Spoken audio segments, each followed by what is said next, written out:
Nous sommes dans le livre de Matthieu. Levons, s'il vous plaît, pour le respect de la parole de Dieu. Nous allons lire la parole dans le livre de Matthieu.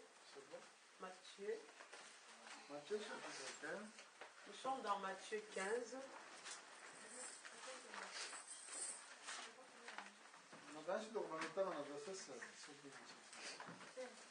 Matthieu 15. Je pense qu'on va commencer au verset 16, si je ne me trompe pas.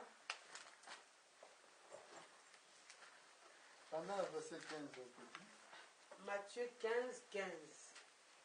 Je lis la parole. Pierre, prenant la parole, lui dit, explique-nous cette parabole. Et Jésus dit, vous aussi, êtes-vous encore sans intelligence? Ne comprenez-vous pas que tout ce qui entre dans la bouche va dans le ventre, puis est jeté dans les lieux secrets. Mais ce qui sort de la bouche vient du cœur, et c'est ce qui suit l'homme. Car c'est du cœur que viennent les mauvaises pensées, les meurtres, les adultères, les débauches, les vols, les faux témoignages, les calomnies. Verset 20. Voilà les choses qui suivent l'homme. Mais manger sans s'être lavé les mains, cela ne suit point l'âme. Prions. Seigneur, bénis ta parole. Donne-nous la bonne explication. Au nom de Jésus-Christ. Amen. Amen. Alléluia. Amen.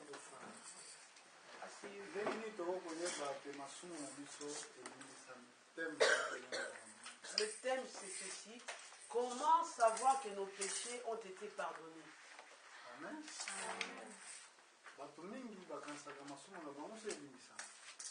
Beaucoup croient que leurs péchés ont déjà été pardonnés. Ils se reposent sur cette confiance. Oh, je suis pardonné, moi. Dieu m'a déjà pardonné, moi. Amen. Amen. Une question peut être posée. Les péchés sont-ils pardonnés par quel moyen? Par le moyen du baptême. Est-ce que le baptême, c'est le seul moyen qu'on a accès au pardon du péché? C'est un point d'interrogation. Parce que le péché de l'homme ne peut être pardonné que au travers de croire la parole de Dieu. Si tu crois la parole de Dieu, tu crois Jésus, lui, Jésus a le pouvoir de pardonner tes péchés. Amen. Amen. Si tes péchés sont vraiment pardonnés, ça veut dire qu'en retour, il doit faire quelque chose dans ta vie, Jésus. Qu'est-ce qu'il doit faire dans ta vie? Ce qu'il doit faire dans ta vie, Jésus, il va ôter tous les désirs du péché que tu faisais avant. Parce que le désir n'a pas existé auparavant.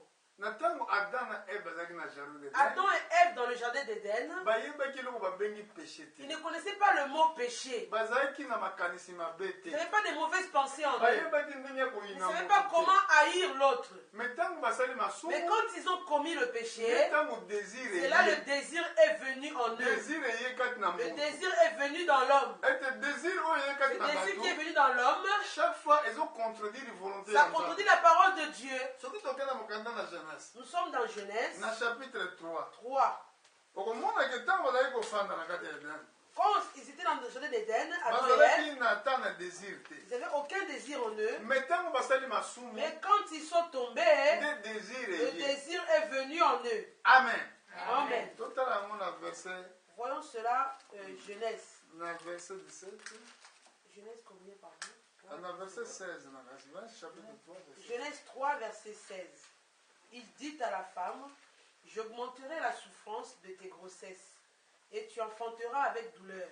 et tes désirs se porteront vers ton mari. Awa siko mwasi akomi na désir. Maintenant, la femme a un désir. Siko désir wana ezoyanga. Ce désir-là vient comment? Ezoya na kati ya Ça motema. vient du cœur. Mais voilà siko l'homme aza souillé. Voilà l'homme essuyé.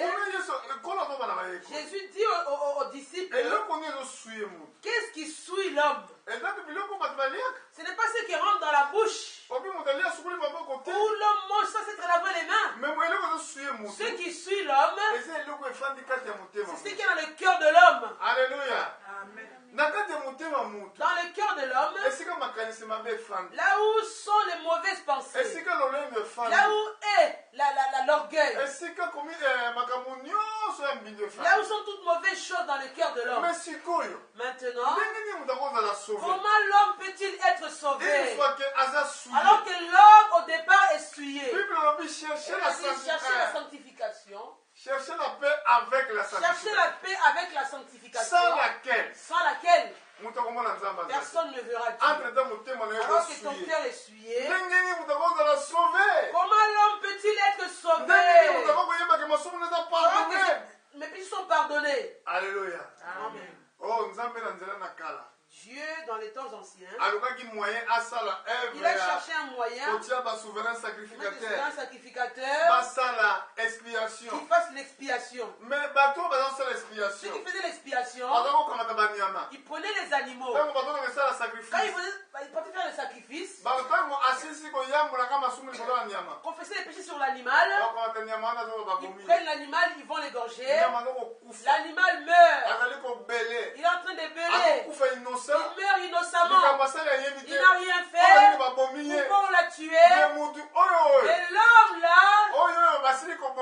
l'homme qui avait péché, dès que l'animal meurt, quand l'homme sort, il devient encore pécheur. Il va faire la même chose qu'il a fait autrefois. Alléluia. Amen. Voilà comment les hommes marchaient autrefois. Même si Dieu les avertissait, on donne l'exemple de Caïn. Caïn, son cœur était devenu mauvais. Il voulait tuer son frère Abel. Dieu a été l'avertir. Dieu a dit Caïn, si tu faisais le bien, tu le releveras ta tête. Si tu fais le mal, voici le péché est couché à ta porte. Cherche pour dominer sur ça. Ouais. Désir d'un péché. Le désir du péché. Nous voulons lire comme la Bible le dit. Chapitre 4, verset 6. Non, chapitre 4, oui. Chapitre 4, Genèse. Verset 4, chapitre 4, verset 5. Mais il ne porta pas un regard favorable sur Caïn et sur son offrande. Caïn fut très irrité et son visage fut abattu. Et l'Éternel dit à Caïn, pourquoi es-tu irrité et pourquoi ton visage est-il abattu? Certainement, si tu agis bien, tu relèveras ton visage. Et si tu agis mal, le péché se couche à la porte et ses désirs se portent vers toi. Mais toi, domine sur lui. Le péché se couche devant la porte. Dans son cœur était le péché. Le désir du péché, c'était pour porter la victoire sur Caïn. Mais toi, domine sur ça. Malgré l'avertissement de Dieu, Dieu l'avait averti. Caïn n'a pu rien faire. Il est parti faire le mal. Aujourd'hui, beaucoup de frères disent que moi je prie.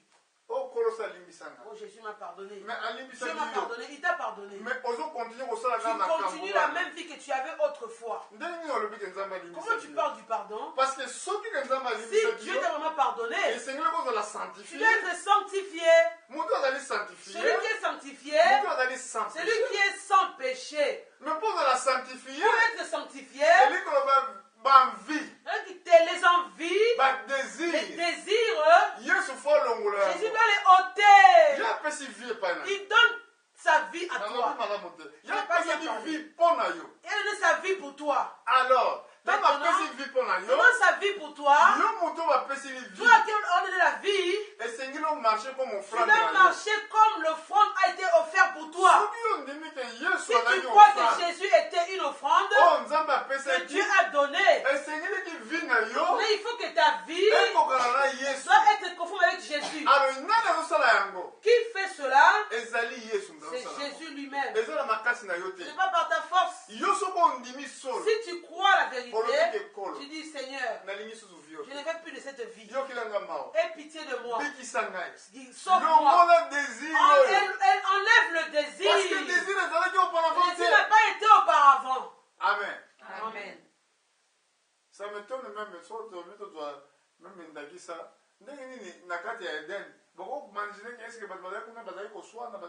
Ça m'étonne dans Éden. Personne n'était en train de se chamailler, se disputer, se battre. C'était un endroit de paix. Pourquoi la nature là a quitté l'homme?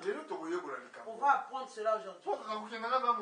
Je n'irai pas loin du tout. Je vais vous faire comprendre une chose. Il fallait que Jésus vienne pour payer ta dette. Parce que ce qui Bible dit, si la Bible dit ceci, cherchez la sanctification et la paix, sans laquelle personne ne verra le Seigneur. Dans Matthieu, on a lu, on nous a montré qu'est-ce qui suit l'homme.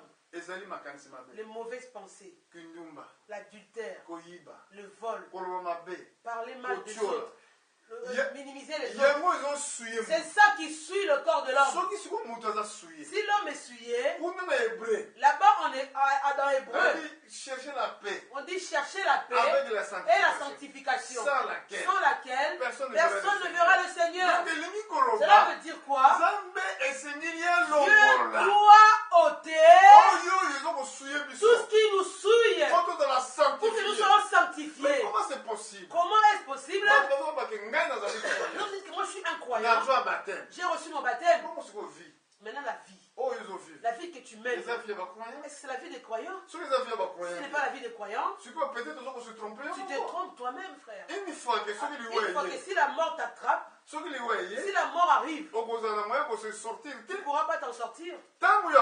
Le moment est donné, quand tu es encore en vie, Dieu te donne encore la possibilité pour que tu puisses changer la façon, que tu sois sanctifié. Comment est-ce possible qu'on peut être sanctifié? Les péchés, les pensées viennent. Il faut que le Seigneur descende, qu'il change ta nature. Amen. Amen. La nature que tu étais né avec doit disparaître. Jésus le fait. Il va ôter l'ancienne nature qui est en toi. On appelle le vieil homme. Il va l'ôter de toi. Si tu étais une personne colérique, tu ne vas plus t'énerver. Si tu es une personne qui faisait le mal, tu ne le feras plus. Ceux qui font l'adultère, les prostituées, c'est des mauvais esprits. Marie-Madeleine était une prostituée. Elle était prostituée. La Bible dit, elle avait des mauvais esprits, la prostitution. Elle a rencontré Jésus. Jésus a chassé les mauvais esprits. Elle était guérie. Ceux qui sont sur la route faire la prostitution pour avoir de l'argent, regardez seulement pour l'argent. Ils souillent leur corps. La Bible dit, si l'homme n'est pas sanctifié, il ne verra pas Dieu. Mais il y a des personnes qui marchent dans cette vie-là. Comment ils peuvent être sauvés? J'ai reçu le baptême dans tel endroit. Je ne peux pas t'aider le baptême. Le baptême, c'est un signe que tu as cru. Que tu as cru Jésus. Voilà le baptême. Mais ce que Dieu te demande à toi, tu dois être sanctifié à l'intérieur de toi. Être sanctifié veut dire que les choses mauvaises, le diable a mis dans le corps des hommes, doivent mourir. Même si on t'insulte, tu regardes, tu ne réponds plus. On dit, mais elle n'était pas comme ça avant. On lui a mal parlé, mais elle nous a regardé comme ça, elle est partie. On l'a insulté. Elle a dit, Seigneur, pardonne-les. Vie est comme une La transformation. vie est transformée dans les pensées de cette personne-là. Elle ne pense plus au mal. Amen. Amen. Qu'est-ce que Jésus a fait à la croix du calvaire? À la croix du calvaire. Ce n'est pas un mérite. C'est lui qui a fait cela. Si les choses mauvaises que tu as en toi là, si elles persistent en toi, ça montre que tu ne crois pas du tout. Quand je dis je crois, moi. Tu crois de tes lèvres simplement.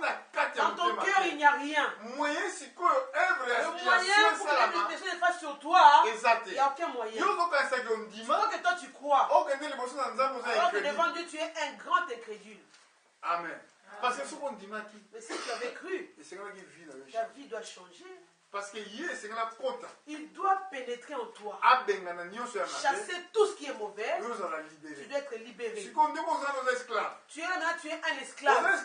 Celui qui domine sur toi. Celui qui domine sur toi, tu es son esclave. Tu es son esclave.